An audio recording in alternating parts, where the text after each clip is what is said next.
Hey everybody, my name is Connor and I'm coming to you today from Geneva Park in Rama, Ontario. Today we're in our Leadership Lounge, which is where our GP Leap participants would spend their summer learning about leadership, life, and a lot about themselves. In today's video, we're going to be talking a little bit about the Tuckman's 5 stages of group development. Knowing the 5 stages of group development is really important because once we can identify those stages and what stage a group may be in, we can know best as facilitators how to assist that group in their goals. Today, all you're going to need is a pen, paper, and access to some sort of resource, whether it be a book or a movie that describes the story of a group's journey. For our example, I'm going to be using the Avengers and throughout their whole series, so be warned, spoilers ahead.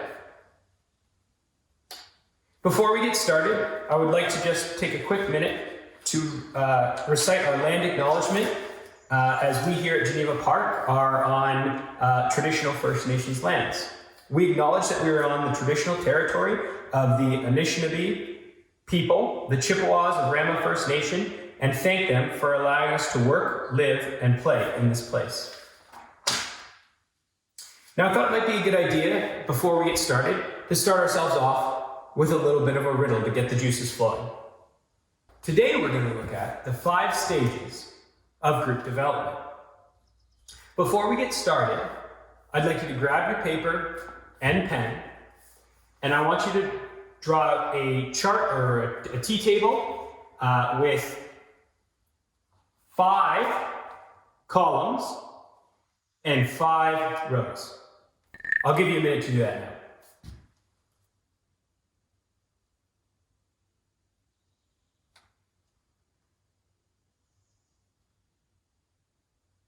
Once you've got your chart complete, I want you to fill out each of these stages in the stage column. So forming, storming, norming, performing, and adjourning. And feel free to list out the column categories as well. So we have identifiers, we have the Avengers, choose your own example, and past experience. All of these will be needed for our activity. It's important to know the 5 stages of group development as a facilitator because by being able to identify which stage of development a group is in, we can best choose what sort of activities or guidance to provide that group to help them with their task at hand. The first of these phases is forming.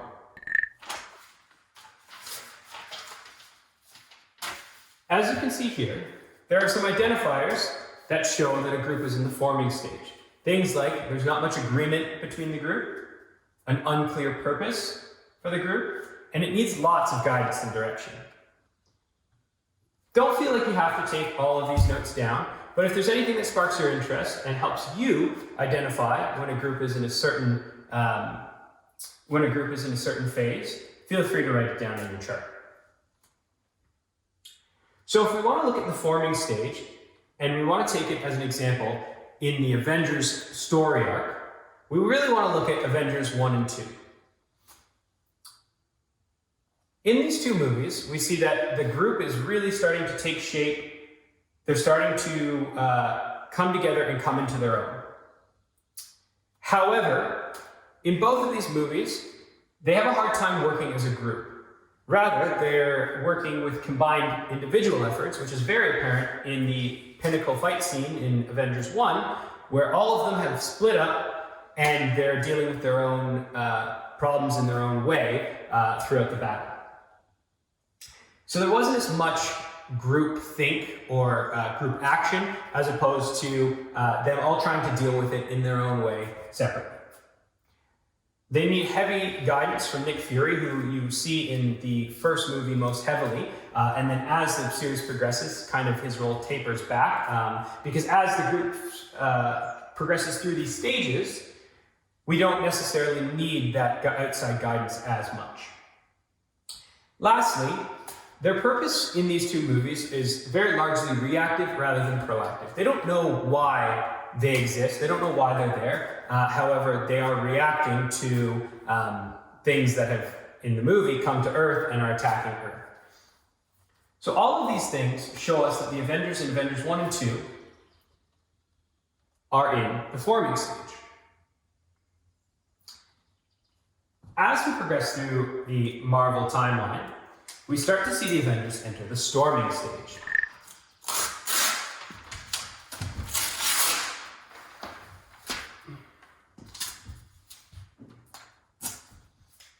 We notice in the storming stage that we see conflict amongst group members. However, we also see an increased clarity in the group's purpose. And what happens is the group has started to come to terms with their purpose, but there's different, the group's dynamic is still such that different members of the group are struggling with each other on how to fulfill that purpose. They haven't come together, they haven't learned to work together to fulfill that purpose, so they're struggling on trying to force their way on the rest of the group. And this is where it leads us to a lot of intergroup coaching. You notice a lot of times you'll see that different group members are attempting to coach the rest of their group into dealing with matters or fulfilling their purpose in their chosen manner, as opposed to doing it in their newfound group manner, which will come down in a further stage. So if we look back at the Avengers, we really notice the storming phase in Captain America Civil War. In this movie, there's two factions of the group that are warring over how to fulfill their purpose of protecting humanity. We have the Captain America side of things, where he wants to be free to protect humanity from not only from invaders, but also themselves.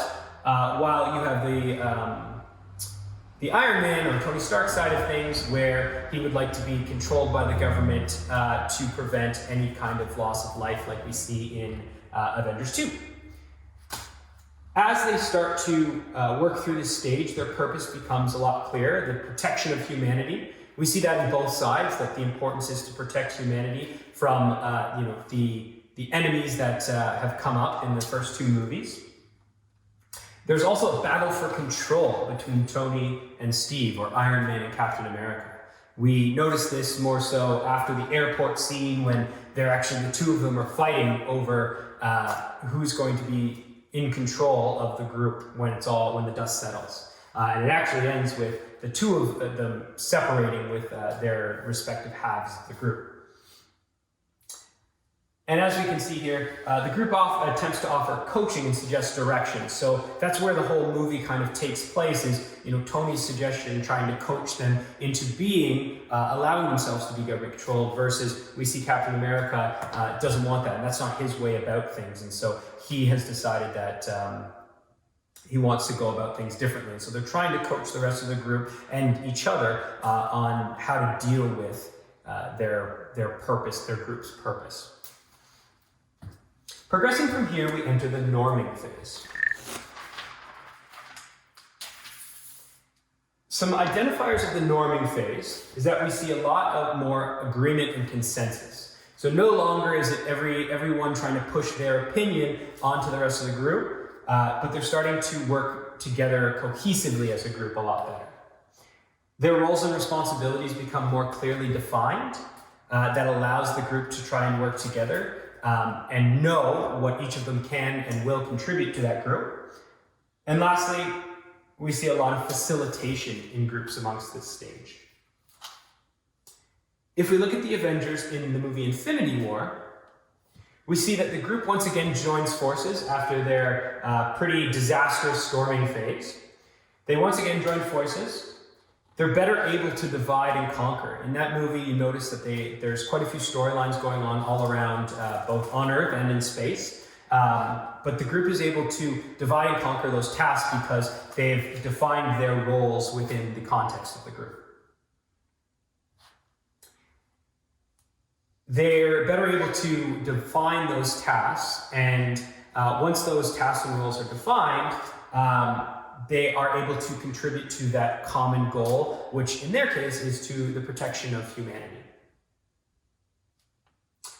Next, we have the performing phase. If we look at the performing phase, we have a couple clear identifiers, being that they have a clear vision and purpose. So more so than any other phase, the vision and purpose of a group in the performing phase is the clearest, and everybody knows exactly what the group's goal is. Everybody within the group. The focus of all members of the group is on the group's goal achievement. No longer is it about personal gain or personal achievement or personal goals. Everything is devoted towards the group's achievement. And lastly, we see a lot of delegation of tasks amongst this phase. This is the phase where everyone is working very cohesively, all like cogs in a greater machine. And so you see that there's a lot of splitting up and delegating of tasks rather than having to work all at around the same table or at the same task, because the group has developed trust and faith and defined roles, which allows them to split those tasks up in a way that benefits the goals of the group or works towards the goals of the group. So if we look at the Avengers in the movie Endgame, we see that the focus has shifted a little bit. And I think that in this part of the timeline, we see that their goal has shifted away from the defeat of Thanos, and it shifted to the protection of humanity. And they've really clearly defined their goal and come to their end goal. It doesn't matter whether Thanos is dead or alive. What matters is that they're protecting humanity and reversing the snap that happens at the end of Infinity War. As we see in their time heist, they're able to delegate the task of finding all of the Infinity Stones and rejoining back in our regular timeline so that they can undo what Thanos did at the end of Infinity War. So here we see the Avengers more so than in any other movie. In Endgame, we see them in their performing phase. Lastly, and this last one in some models is actually left out because it can only be dictated after the group's goal or purpose has been fulfilled. So we see this in the Avengers because at the end of the MCU's Phase 4, we see it in a journey. So in the journey phase, a group has completed their task, as I mentioned before. So some models leave it out because some groups won't ever complete their task. Or if they do complete their task, they'll move on to further tasks, and they'll never actually end up through a journey phase, or as heavily as it is seen here. We have good feelings about our achievements, and there's lots of recognition of how members of the group have contributed to the group throughout. We see this at the end of Avengers Endgame. Their purpose is fulfilled, the snap was reversed, Thanos is gone, the world is protected, and their purpose is fulfilled. And there's all those good feelings that, even though it's sad that Iron Man has died, remember I warned you, spoilers, and that Captain America has decided to go back in time and live out his life, and live out his regular life. It's a sad feeling for us audience, but it's also a happy feeling, and a feeling of achievement and contentment as our heroes get recognized for all their efforts from the past 10 years of movies. And this is where we see that a journey phase. Now that we have an idea of the different stages, their identifiers, and a little example of where we can see them, I want you to take a moment to find a group in a book or a movie that you know about. And you may know this group and not have to revisit the material, but I do suggest if you have the time to revisit the material and try to identify moments in that group's story where they are transitioning from phase to phase. Where is your group forming? What are the identifiers that you notice in your own example that shows that they're forming, storming, norming, performing, and possibly even a journey? I'll give you a moment to fill that out now. Pause video here.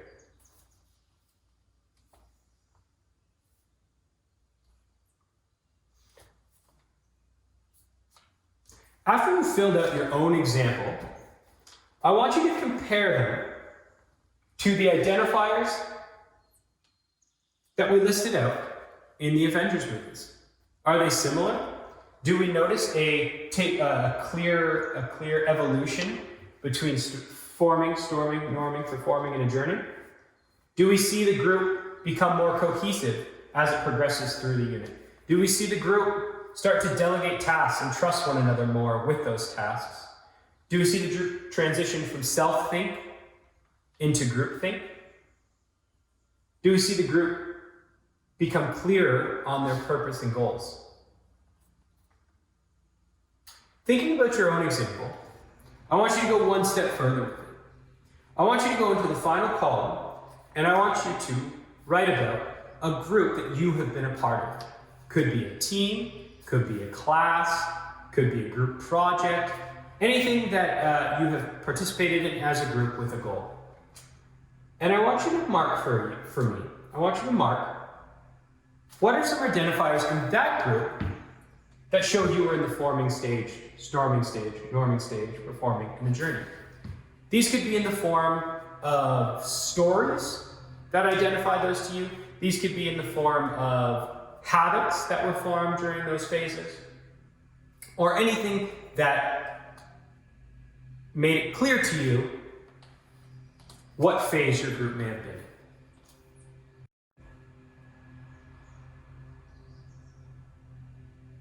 I'll give you a minute to do that now. Pause video.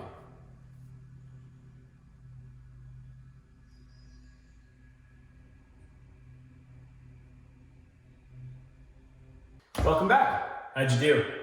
Were you able to identify your own group's transformation from forming to storming to norming to performing to adjourning?